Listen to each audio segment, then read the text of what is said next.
ในวันที่31มีนาคม2026อยู่ที่ห้องประชุมใหญ่ของเมืองบริคันได้จัดพิธีประกาศคณะพรรคฮักทานและประธานห้องประธานคณะกรรมการปกครองตาแสง4ตาแสงของเมืองบริคันโดยการเป็นประธานของท่านสมใจแก้วสุวรรณกรรมการพรรคแขวงเลขาคณะบริหารงานพรรคเมืองบริคันมีประธานห้องประธานคณะกรรมการปกครองเมืองแขกถึกเซินจากแขวงหัวหน้าและห้องการตลอดฮอดอำนาจการปกครองบ้านทั่วเมืองเข้าร่วม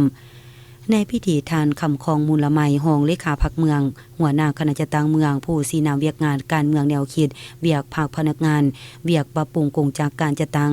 ได้เกียรติขึ้นผ่านมติตกลงว่าด้วยการสร้างตั้งองค์คณะพรรคตาแสงเมืองเก่าตาแสงน้ำเหืองตาแสงน้ำลาดและตาแสงพรรคใส่คำพร้อมทางผ่านมติของคณะประจำพรรคเมืองว่าด้วยการบ่งตัวแต่งตั้งคณะบริหารงานพรรคฮักทานและข้อตกลงของประธานคณะกรรมการปกครองเมืองว่าด้วยการแต่งตั้งหัวหน้าหน่วยงานห้องหัวหน้าหน่วยงานและวิชาการของคณะกรรมการปกครองตาแสงจากนั้นในพิธีทานเลขาพรรคเมืองและทานประธานคณะกรรมการปกครองเมืองก็ได้ผลัดเปลี่ยนการขึ้นมอบมติและข้อตกลงให้บรรดาทานผู้ถูกมอบหมายหน้าที่เวียกงานดังกล่าวได้รับผลสำเร็จ